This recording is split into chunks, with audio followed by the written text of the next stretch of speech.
అవినీతి ఆరోపణలపై అరెస్ట్ అయిన ఎక్సైజ్ సిఐ గుండేటి రాజుకు చెందిన ఇంటిలోనూ ఏసీబీ సోదాలు చేసింది.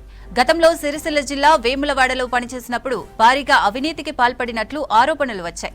విచారణ చేసిన ఏసీబీ అధికారులు నిన్న అరెస్ట్ చేశారు. వేములవాడలో పనిచేస్తున్న బెల్లం వ్యాపారి వద్ద ఫోన్ పే ద్వారా నెలకు 10,000 చొప్పున వసూలు చేసినట్లు గుర్తించారు.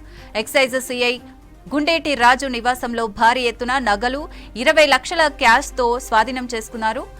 సీఐకి మీడియేటర్ గా ఓ ప్రభుత్వ ఉపాధ్యాయుడు పనిచేస్తున్నట్లు ఏసీబీ అధికారులు గుర్తించారు. అవినీతి ఆరోపణలపై అరెస్ట్ అయిన ఎక్సైజ్ సిఐ గుండేటి రాజుకు చెందిన ఇంటిలోనూ ఏసీబీ సోదాలు చేసింది. గతంలో సిరిసిల్ల జిల్లా వేములవాడలో పనిచేసినప్పుడు భారీగా అవినీతికి పాల్పడినట్లు ఆరోపణలు వచ్చాయి. విచారణ చేసిన ఏసీబీ అధికారులు నిన్న అరెస్ట్ చేశారు. వేములవాడలో పనిచేస్తున్న బెల్లం వ్యాపారి వద్ద ఫోన్ పే ద్వారా నెలకు 10,000 చొప్పున వసూలు చేసినట్లు గుర్తించారు. ఎక్సైజ్ సిఐ గుండేటి రాజు నివాసంలో భారీ ఎత్తున నగలు 20 లక్షల క్యాష్ తోనూ స్వాధీనం చేసుకున్నారు. సీఐకి మీడియేటర్ గా ఓ ప్రభుత్వ ఉపాధ్యాయుడు పనిచేస్తున్నట్లు ఏసీబీ అధికారులు గుర్తించారు.